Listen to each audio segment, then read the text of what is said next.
ایک صاحب نے پوچھا ہے کہ نماز میں ٹوپی پہننا ضروری ہے یا نہیں؟ کچھ لوگ ٹوپی پہنتے ہی نہیں ہیں اور کہتے ہیں کہ اس کی کوئی ضرورت نہیں، تو کیا یہ ضروری نہیں ہے؟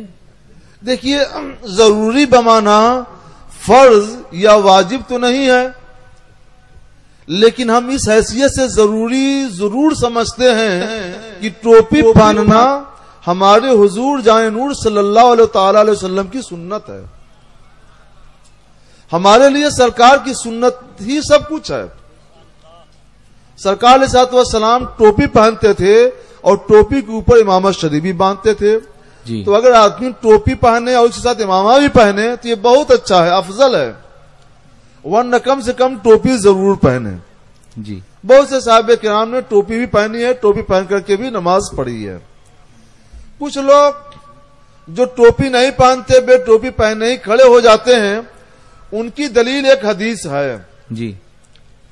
کہ ایسا ہوا ہے کہ کچھ صحابہ کرام نے سوال کیا، سرکار ایک کپڑے میں نماز ہو جائے گی؟ تو حضور نے فرمایا کہ تم سب کے دو دو کپڑے مل جاتے ہیں؟ نہیں ملتے ہیں تو ایک کپڑے میں بھی نماز ہو جائے گی. مطلب یہ تھا کہ غریبی تھی، کپڑے کی کمی تھی، تو ایک ہی کپڑا کندھے سے اوڑھ کر ان لوگوں نے نماز پڑھ لی، سر کھلا رہ گیا. اب ان کو دلیل مل گئی کہ جب صحابہ نے ننگے سر نماز پڑھی تو ہم بھی پڑھیں گے. تو ان کو سوچنا چاہیے کہ چند صحابہ نے اگر کپڑا نہ ہونے کی وجہ سے، غریبی کی وجہ سے ننگے سر نماز پڑھی، کیونکہ ان کے پاس ایک ہی چادر تھی، تو ہزاروں ہزار صحابہ کرام نے تو ٹوپی کے ساتھ بھی پڑھی ہے، امامہ کے ساتھ بھی پڑھی ہے. جی. یہ ہزاروں ہزار صحابہ کرام کی سنت تو کیوں نہیں اپناتے ہو؟ اور خود حضور سید عالم جناب محمد رسول اللہ صلی اللہ علیہ وسلم کی سنت تو کیوں نہیں اپناتے ہو؟ کیا وہی غریب صحابہ کی سنت تم کو دکھائی دیتی ہے جو جن کے پاس کپڑے نہیں تھے؟ یہ تن پسندی ہے اور آسانی ہے شریعت میں، ایسا نہیں ہونا چاہیے. اگر اسی طرح کی بات ہے تو سنو، ایک حدیث میں اور سنا دیتا ہوں، اس پر بھی عمل کرنا. جی. حضرت مصعب بن عمیر رضی اللہ تعالیٰ عنہ صحابی رسول ہیں، اور یہ حدیث صحیح ہے. یہ لوگ کہتے ہیں کہ ہم کو صحیح حدیث چاہیے، بالکل صحیح حدیث ہے. جی. کہ جب ان کے کفن کپڑا اتنا چھوٹا تھا کہ لوگ سر سے ڈھانکتے تھے تو پیر کھل جاتا تھا، اور پیر ڈھانکتے تھے تو ادھر سر کھل جاتا تھا. صحابہ نے عرض کی، یا رسول اللہ کیا کیا جائے؟ تو سرکار نے فرمایا سر سے ڈھانک دو، اور جو پیر کھل جاتا ہے تو وہاں اذخر گھاس ڈال دو، اور اس طور پہ ان کو دفن کر دو.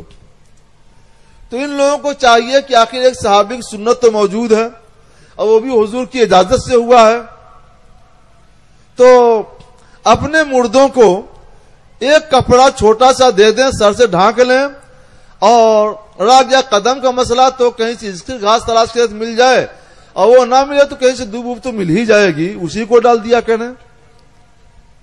لیکن اس سنت پر نہیں عمل کرتے ہیں وہ. جی. تو پھر بے ٹوپی والی سنت پر کیوں عمل کرتے ہو؟ یہاں غریبی دکھائی دیتی ہے اور وہاں پہ غریبی نہیں دکھائی دیتی ہے. ارے غریبی اور محتاجی کا مسئلہ الگ ہے. حدیثوں کو پڑھو تو حدیثوں کو سمجھنے کی بھی کوشش کرو.